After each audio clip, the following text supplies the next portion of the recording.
하나님께서 세상을 창조하신 이후에 아담과 하와가 죄를 범했는데 첫 번째 타락이 어떻게 일어나는지 우리에게 말씀하고 있죠. 그리고 두 번째는 첫 번째 살인에 관해서 말씀을 하고 있습니다. 가인과 아벨이 형제잖아요. 그런데 형이 동생을 죽이는 첫 번째 살인에 관해서 말씀하고 있고, 세 번째는 노아 홍수에 관해서 말씀하고 있고, 네 번째는 우리가 지난주에 살펴봤죠. 바벨탑 사건에 관해서 말씀을 하고 있습니다. 이렇게 1장부터 11장까지는 크게 네 가지 사건을 말씀하고 있는데 고대 역사를 기록을 하고 있기 때문에 고대사라고 합니다. 그리고 12장부터 50장까지는 이 족장사라고 합니다. 족장들의 역사를 기록하고 있는데 아브라함과 이삭과 야곱과 요셉 이렇게 네 명의 족장의 행적에 관해서 말씀을 하고 있습니다. 이 고대사는 시간은 상당히 길어요. 그런데 성경 분량은 상대적으로 짧게 기록되어 있습니다. 반대로 이 족장의 역사는 시간은 상대적으로 짧죠. 그런데 기록은 길게 기록되어 있습니다. 이 족장들의 역사 중에서 족장 4명 다 중요하지만 가장 중요한 사람이 아브라함과 야곱이 가장 중요합니다. 아브라함과 야곱의 행적이 다른 사람들의 행적보다 좀 더 길게 기록되어 있습니다. 아브라함이 중요한데 아브라함이 중요한 것은 마태복음 1장이죠. 아브라함과 다윗의 자손 예수 그리스도의 계보다 이렇게 말씀을 시작을 하고 있습니다. 예수님께서 아브라함의 후손으로 다윗의 후손으로 오셨기 때문에 아브라함이 상당히 중요합니다. 아브라함에 대해서 잘 알아야 되는데 아브라함이 어떻게 해서 믿음의 주상이 되었는지 또 어떻게 생활했는지 이런 것들에 대해서 앞으로 여러 주 동안 살펴보도록 하겠습니다. 아브라함의 고향이 어디냐? 아브라함의 고향은 갈대아 우르입니다. 아버지는 데라라는 사람이 그 아버지입니다. 11장 27절을 보시면 데라는 아브라함과 나홀과 하란을 낳았다 이렇게 말씀을 하고 있죠. 세 아들을 낳았죠. 그 중에 하란이라는 아들이 롯이라는 아들을 낳았습니다. 그런데 이 하란은 아버지 나홀보다 먼저 일찍 죽었습니다. 아브라함의 조카죠, 롯이. 그런데 롯의 아버지 하란은 형제들보다 그리고 그 아버지보다 롯의 할아버지죠. 그 할아버지보다 먼저 죽었습니다. 그리고 나머지 두 형제가 셋인데 두 형제가 결혼했는데 아브라함의 아내는 사레고 나홀의 아내는 밀가라고 했습니다. 밀가가 누구냐? 이 밀가가 먼저 죽은 형제죠. 하란의 딸이라고 했습니다. 나홀과 밀가가 결혼해서 누구를 낳았는가 하면 이 부두엘이라는 사람을 낳습니다. 부두엘이 딸이 누구냐? 부두엘의 딸이 리브가입니다. 리브가는 이삭의 아내가 리브가죠. 리브가의 오빠가 라반입니다. 라반의 딸이 누가 있느냐? 라헬과 레아가 있습니다. 누구죠? 야곱의 아내죠. 야곱은 외삼촌의 딸과 결혼했습니다. 그 당시는 사람들도 지금처럼 많지 않았기 때문에 친족 간에 결혼하는 것이 흔한 일이었습니다. 그래서 친족의 결혼에 관해서 이게 말씀을 하고 있는데 나홀과 밀가가 결혼한 사실을 말씀하고 있죠. 이삭의 아내인 리브가가 이 나홀이라는 사람의 손녀이기 때문에 이렇게 나홀과 밀가에 관해서 결혼에 관해서 말씀하고 있는 것이죠. 이렇게 족보에 관해서 쭉 말씀하신 이후에 뭐라고 했냐면 사례는 임신하지 못해서 아이가 없었다고 했습니다. 요즘도 결혼했는데 이 불임인 가정이 종종 있습니다. 현대의학도 불임의 원인을 모르는 경우가 한 30% 정도는 불임의 원인을 잘 모른다고 합니다. 원인을 알아도 치료하지 못하는 경우도 종종 있죠.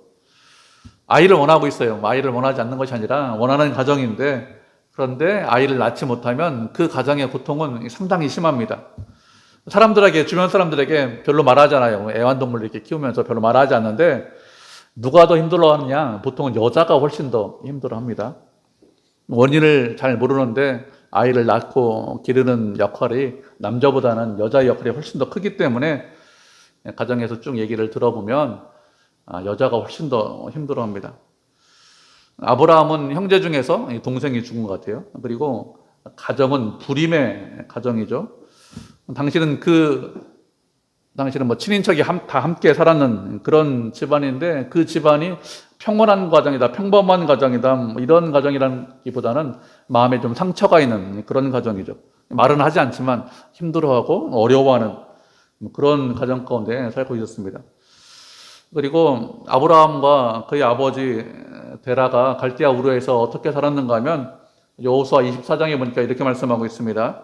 이스라엘 하나님 여호와께서 이같이 말씀하시기를 옛적에 너희 주상들 곧 아브라함의 아버지 나홀의 아버지 데라가 강 저쪽에 거주하며 다른 신들을 섬겼으나, 이렇게 여호수아 24장에서 말씀을 하고 있습니다.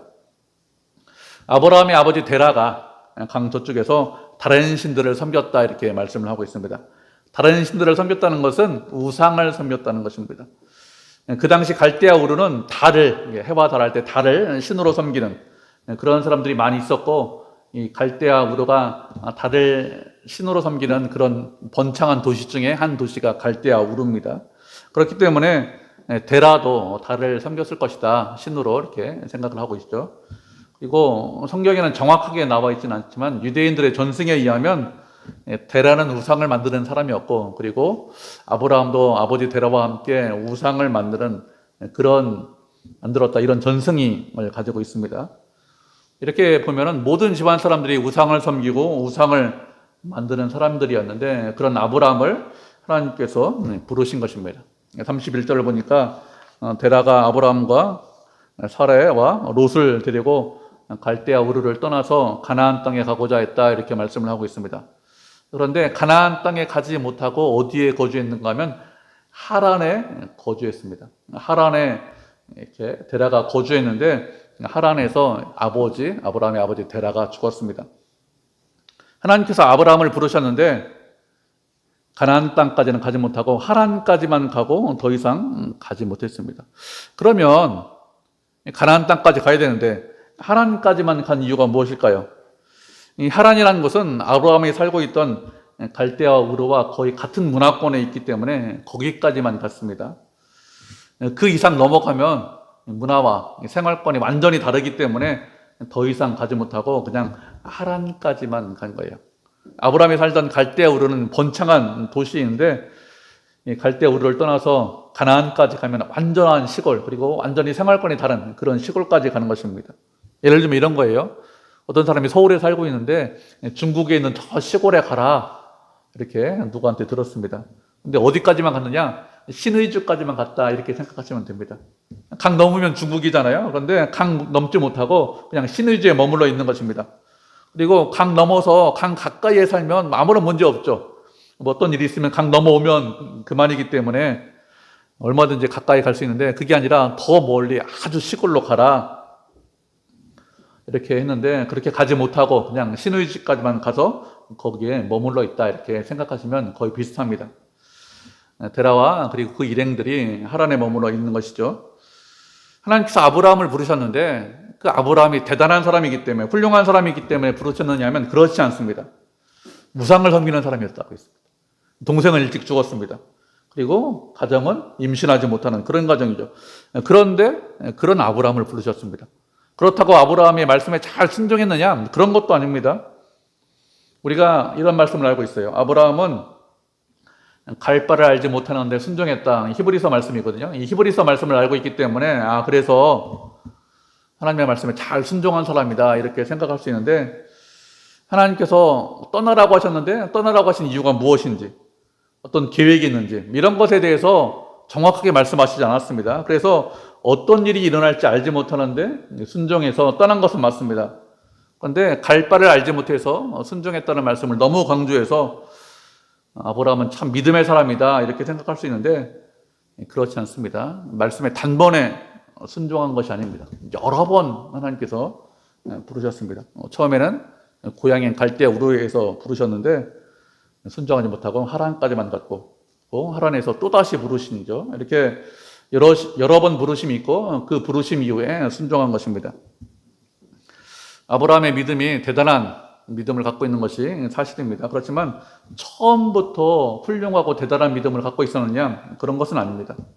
믿음이 부족했지만 시간이 지나면서 점점 더 성장하고 점점 더 성숙한 그런 믿음의 사람이 된 것이지, 그렇지 않고 주님이 부를 때부터 제가 부르셨으니까 무조건 순종하겠습니다, 이렇게 생각하지 않으셔야 됩니다.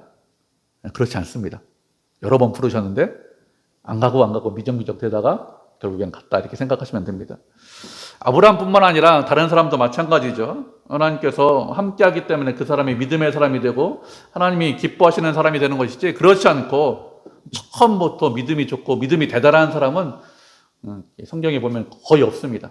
다 부족하지만 하나님께서 믿음의 사람으로 만들어 가십니다. 우리가 말씀 한 구절 살펴보도록 하겠습니다.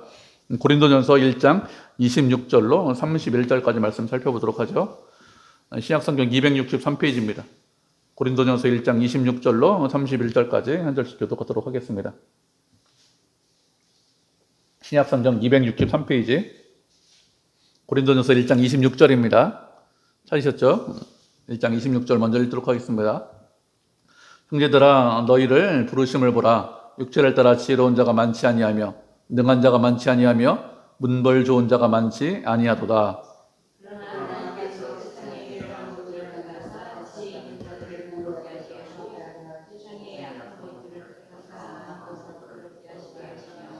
하나님께서 세상에 천한 것들과 멸시받는 것들과 없는 것들을 택하사 있는 것들을 폐하려 하시나니,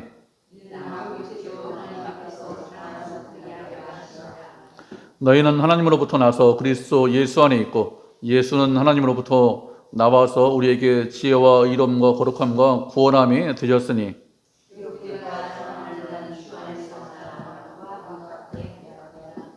아멘. 하나님께서 우리를 불러주셨는데 우리의 부르심을 보라, 이렇게 바울이 말을 하고 있습니다.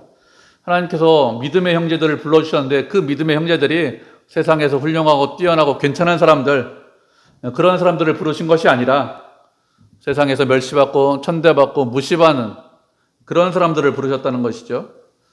그러면 하나님께서 이런 우리를 부르신 이유가 무엇이죠? 이렇게 부족한 사람들을 부르신 것은 아무 육체도 자랑하지 못하게 하려고 그런 우리를 부르셨다고 했습니다. 우리를 보면 세상에서 훌륭하고 뛰어난 사람들이 아닙니다. 그렇다고 하나님께서 우리를 부르셨는데 실수로 잘못해서 부르신 것이냐? 그렇지 않죠. 하나님께서 실수하지 않으십니다.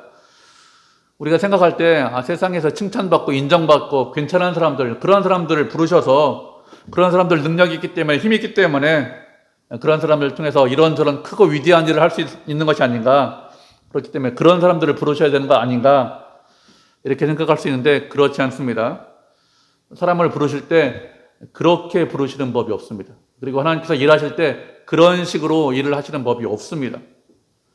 사람을 부르는 것은 그가 훌륭하기 때문에 부르는 것이 아닙니다. 하나님께서 부르시는데 누구를 부르시는지, 어떤 기준으로 사람을 부르시는지 이것에 관해서 말씀하시지 않았습니다. 그래서 구체적으로 어떻게, 어떤 기준을 가지고 부르는지 아무도 알지 못합니다. 그런데 분명한 것이 하나 있죠. 부르신 자들에게 지혜와 의로움과 거룩함과 구원함을 주신다고 했습니다.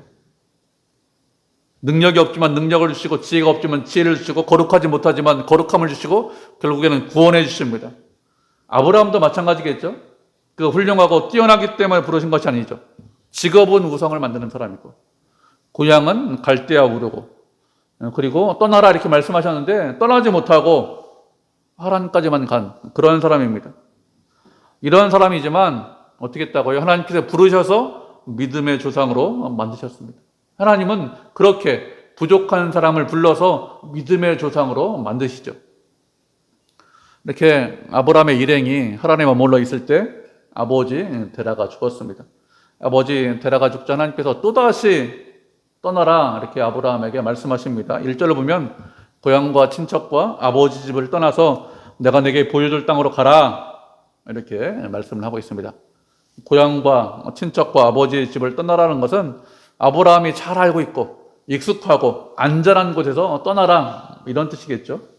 이렇게 안전하고 익숙한 곳에서 떠나라고 말씀하시는 이유가 무엇이죠?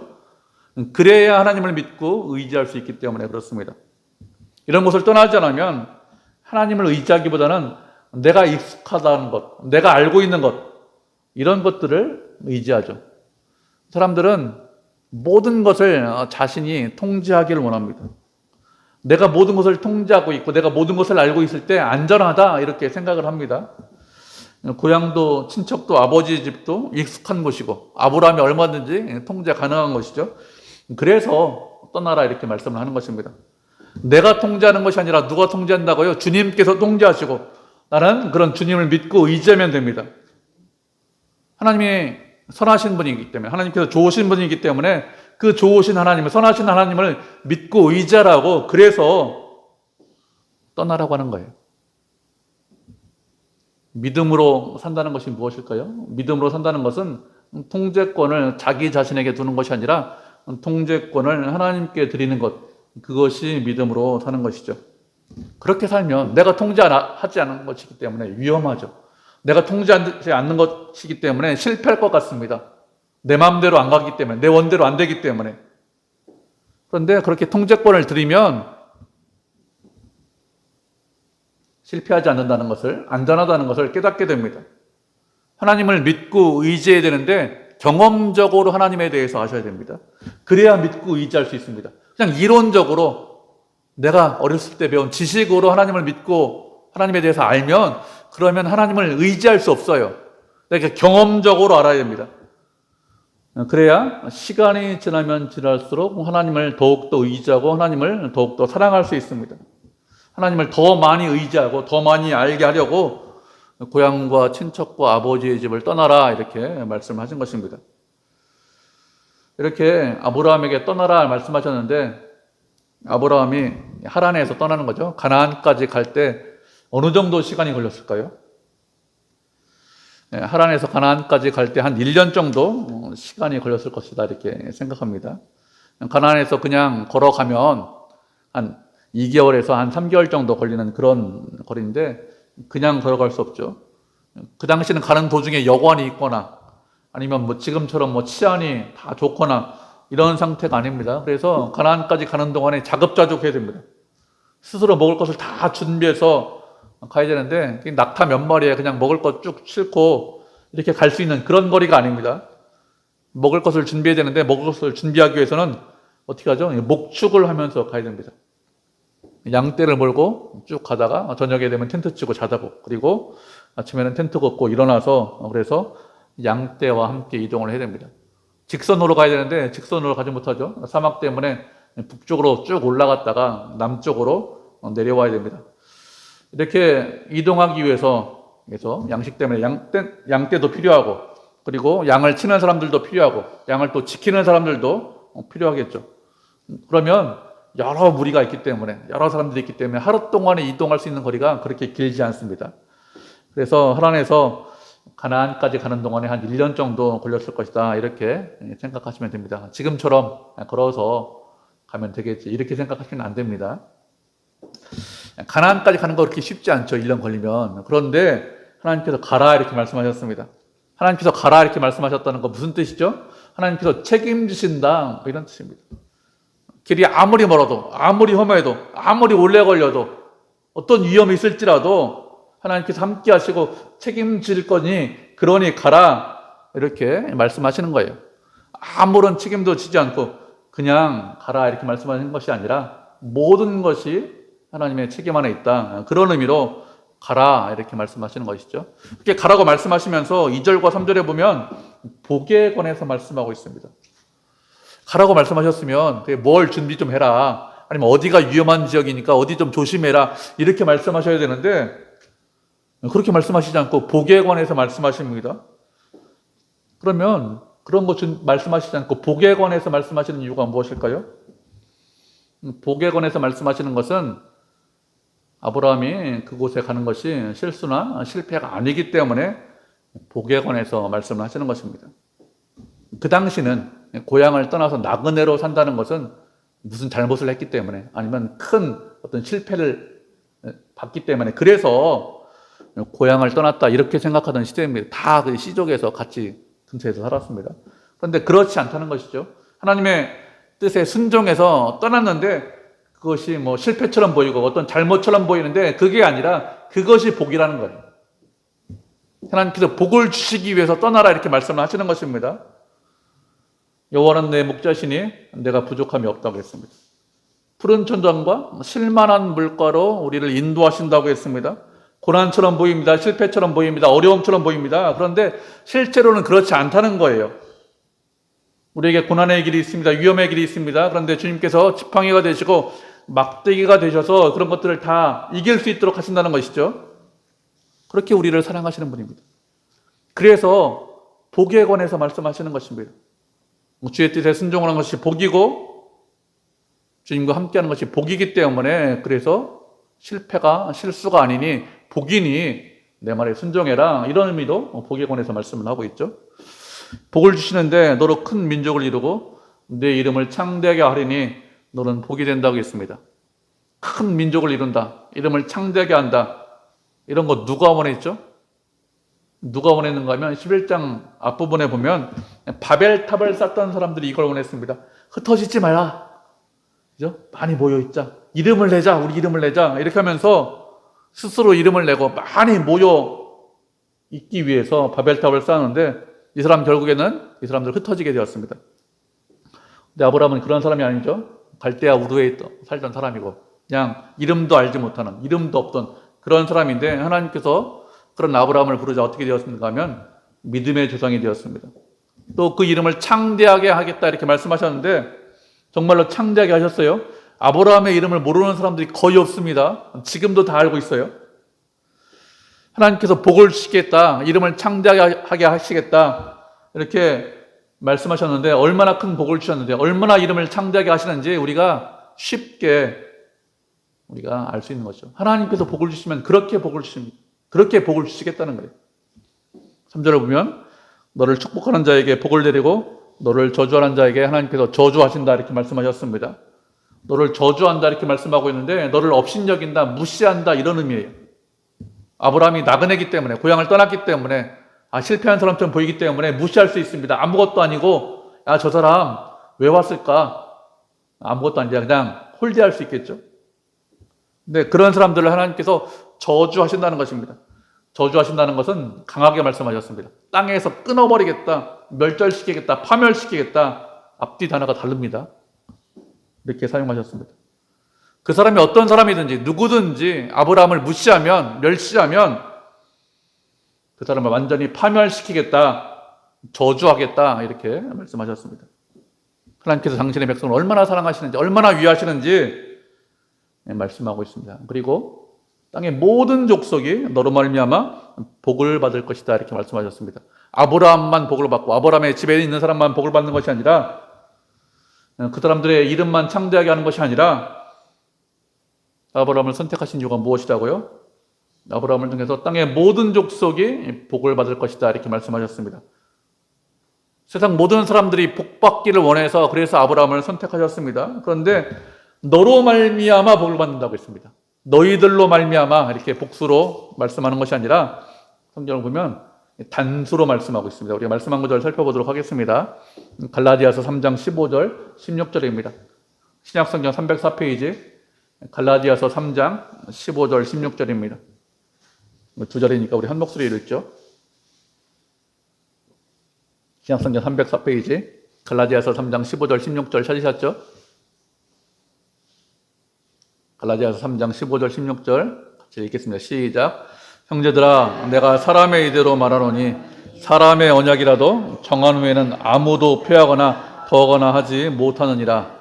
이 약속들은 아브라함과 그 자손에게 말씀하신 것인데 여럿을 가리켜 그 자손들이라 하지 아니하시고 오직 한 사람을 가리켜 내 자손이라 하셨으니 곧 그리스도라. 아멘. 바울이 사람의 예를 가지고 말한다고 했습니다. 사람이 다른 사람과 약속하는데 약속을 정한 후에는 폐하거나 아니면 더하지 못한다고 했습니다.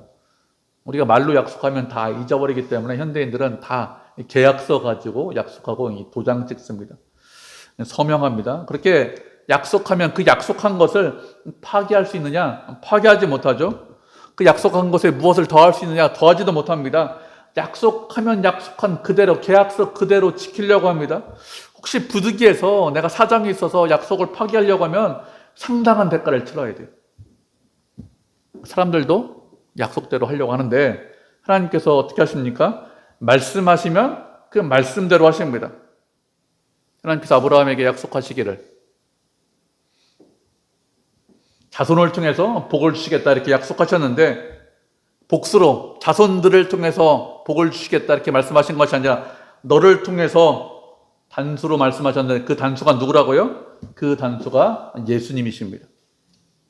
복을 받는 것은 누구를 통해서 복을 받습니까? 예수님을 통해서 복을 받습니다. 다른 누구를 통해서 복을 받는 것이 아니라 예수 그리스도를 통해서 복을 받습니다. 아브라함도 마찬가지예요. 아브라함은 복을 줄 수 있는 사람은 아니죠. 복은 예수님께서 주시고, 아브라함은 누구라고요? 주변에 있는 사람들에게 복을 전하는 사람입니다. 우리도 마찬가지입니다. 우리도 복을 받는데 누구한테 복을 받는다고요? 예수님에게 복을 받고, 그리고 우리가 할 수 있는 것은 우리에게 복을 주시는 예수님을 전하는 것, 그것을 할 수 있습니다. 복을 전하는 사람으로 사용하기 위해서, 그래서 우리를 먼저 선택하신 것이죠. 우리만 복 받고 끝나는 것이 아니라 우리 주변에 있는 사람들, 우리를 통해서 복을 받을 수 있도록 하기 위해서, 그래서 먼저 선택하신 것이죠. 우리가 먼저 선택받았기 때문에 어떻게 됩니까? 우리 주변 사람들에게 복을 전해야 됩니다. 예수 그리스도를 전해야 되겠죠. 그래서 우리 주변에 있는 사람들, 믿지 않는 사람들, 그 사람들 복을 받을 수 있도록 해야 됩니다. 이렇게 하나님께서 아브라함에게 복을 주신다고 했습니다. 이 말을 들은 아브라함은 4절을 보니까 어떻게 하고 있습니까? 4절을 보니까 여호와의 말씀을 따라 떠났다고 했습니다. 무엇을 따라 떠났다고요? 여호와의 말씀을 따라 떠났다고 했습니다. 눈에 보이는 것을 따라서 떠나는 것이 아니라 말씀을 따라갔다고 했습니다. 눈에 보이는 상황이나 환경보다 더 중요한 것이 무엇이라고요? 귀에 들리는 말씀이 훨씬 더 중요하다, 이렇게 생각하고 그 말씀을 따라갔습니다. 우리도 눈에 보이는 상황이나 환경, 이것을 중요하게 생각하는 것이 아니라 우리 귀에 들리는 말씀을 훨씬 더 중요하게 생각하셔야 됩니다. 하나님은 약속대로, 말씀대로 하십니다. 그렇기 때문에 말씀을 따라가셔야 돼요. 말씀을 따라갈 때 하나님께서 원하시는 일을, 하나님이 기뻐하시는 일을 할 수 있습니다. 눈에 보이는 것 아니라 우리 귀에 들리는 말씀을 따라가셔야 됩니다. 이렇게 75살에 하나님의 말씀을 따라서 하란을 떠났는데 마침내 어떻게 했다고요? 가나안 땅에 들어갔다고 했습니다. 말씀에 순종하자 아브라함과 모든 소유와 함께한 모든 사람들이 하나님께서 원하시는 땅인 가나안 땅에 도착하게 되었습니다. 이렇게 아브라함은 주님의 말씀을 따라갔는데, 주님의 말씀을 따라간 이유가 무엇이죠? 주의 말씀을 믿었기 때문에 이렇게 한 것입니다. 주님의 말씀을 믿으면 그 믿음이 무엇으로 드러나야 됩니까? 그 믿음이 행함으로 드러나셔야 됩니다. 주님, 제가 주님을 믿습니다, 이렇게 말로만 하고 끝나면 그 믿음은 부족한 믿음이라고 했습니다. 행함이 없는 믿음, 죽은 믿음이라고 했습니다. 죽은 믿음이라는 것은 연약한 믿음이다, 부족한 믿음이다, 이런 뜻이죠. 큰 믿음이고 하나님 보시기에 합당한 그런 믿음이 아니라 부족한 믿음이다, 무엇인가 문제가 있는 믿음이다, 이런 뜻입니다. 큰 믿음을 갖고 있다면, 주님을 전적으로 믿고 의지하고 신뢰한다면 아브라함처럼 행해야 되겠죠. 아브라함에게 본받을 점이 무엇이냐? 그가 말씀을 듣고 그대로 행했다는 거예요. 그게 본받을 점입니다. 75살인데 75살이면 안정을 취할 나이 아닐까요? 새로운 인생을 새로 시작한다, 쉽지 않죠. 그런데도 주님을 믿었고 그 주님과 함께하기를 원했습니다. 그래서 마침내 가나안 땅에 도착했습니다. 믿음의 조상이 될 수 있었죠. 이렇게 가나안 땅에 도착했는데 그 땅에는 아무도 없는 허허벌판인 그런 땅이 아니죠. 그 땅에는 이미 사람들이 살고 있었습니다.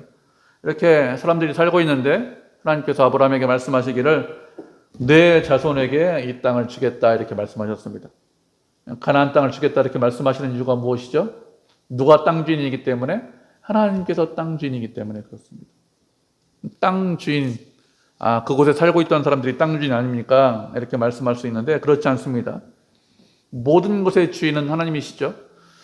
세상 모든 만물을 하나님께서 지으셨기 때문에, 땅도 하나님께서 지으셨기 때문에, 그래서 땅 주인이십니다. 그래서 원하면 이 사람에게 땅을 줄 수도 있고 아니면 저 사람에게 땅을 줄 수 있습니다. 누구에게, 원하는 사람에게 땅을 줄 수 있겠죠. 그런데 하나님께서 아브라함 자손들에게 땅을 주겠다 이렇게 약속하셨습니다. 이 말씀에 따라서 어떻게 합니까? 아브라함이 가나안 땅에 입성하였고 땅을 주겠다고 말씀을 듣는 아브라함은 그곳에서 제단을 쌓았습니다. 하나님의 뜻에 순종해서 가나안 땅에 들어간 아브라함이 무엇을 했느냐? 맨 처음에 제단을 쌓았다고 했습니다. 다시 말하면 예배를 드렸다는 것이죠. 예배를 드렸다는 것이 중요합니다. 예배를 드렸다는 거 무슨 뜻이죠? 주님을 믿고 있다, 의지하고 있다, 이것을 드러낸 것이죠. 하나님의 은혜로 한 1년 동안 이렇게 왔는데 가나안 땅까지 온 것, 무사히 온 것 감사해서 예배드렸고, 또 이 땅을 자손들에게 주겠다 이렇게 약속하셨는데 그 약속이 그대로 이루어짐을 믿고 믿음의 예배를 드렸습니다. 아브라함이 가나안 땅에서 예배드릴 때 그 땅에 있던 사람들 아무도 하나님에 대해서 알지 못하고 믿지 않았습니다. 우상을 섬기고 우상에게 절하던 그런 사람들밖에 없었죠. 그런데 그런 중에도 아브라함은 예배를 드렸습니다. 이렇게 예배드리는 이유가 무엇이죠? 하나님께서 모든 것의 주인이시기 때문에, 내 삶의 중심에 하나님이 계시다라는 것을 드러내기 위해서, 그래서 예배드리는 것입니다. 우리가 예배드리는 거 소중하게 생각하셔야 됩니다. 노아 홍수 이후에 노아가 배 밖으로 나와서, 방주 밖으로 나와서 맨 처음에 드린 것이 예배드렸습니다. 아브라함도 가나안 땅에 이주한 이후에 처음으로 예배드렸습니다. 하나님의 사람들, 이 땅에서 거룩하게 살려고 하는 사람들은 언제나 예배를 가장 먼저 드렸습니다. 예배 드리는 것을 가장 소중하게 생각하고, 언제 어디 있든지 삶의 중심에 예배가 있었습니다. 어디에서 무엇을 하든지 하나님을 예배하고 말씀대로 살겠습니다, 뜻대로 순종하겠습니다, 그렇게 해야 하나님 중심으로 살 수 있습니다. 그렇지 않으면, 예배를 드리지 않으면, 예배를 멀리하면 하나님과 멀어지게 되어 있습니다. 그렇기 때문에 주님과 가까이 지내고 주님과 함께하고 주님과 동행하기 위해서 필요한 것이 무엇이냐? 예배를 드려야 되고, 그렇게 예배를 드릴 때 하나님이 기뻐하시는 사람이 될 수 있습니다. 예배가 소중하죠. 아브라함은 하나님의 뜻에 순종해서 고향에서 가나안 땅까지 갔는데, 그렇게 한 거, 그거 훌륭하기 때문에, 그러니까 믿음의 사람이기 때문에 그렇게 한 것이 아니라고 했습니다. 하나님께서 선택하셨기 때문에, 하나님께서 함께 하셨기 때문에, 은혜 주셨기 때문에, 여러 번 부르셨기 때문에 고향에서 가나안 땅까지 간 것이죠. 그렇지만 그가 그렇게 가면서 하나님께서 하나님의 뜻에 순종했기 때문에 하나님께서 어떻게 하셨습니까? 선하게 인도하셨습니다. 우리를 선하게 인도하시는 하나님을 믿고 늘 의지하고 주님과 늘 동행하셔야 됩니다. 주님 앞에 예배드리는 삶을 드려야 됩니다. 내 삶 중심에 예배가 있고 말씀을 따라 가야 되겠죠. 그렇게 예배드리고 말씀을 따라 가서 하나님께서 원하시는 거룩한 백성이 되고 하나님께 영광 드리는 믿음의 성도, 은혜의 성도가 되시기를 주님의 이름으로 축복을 드립니다.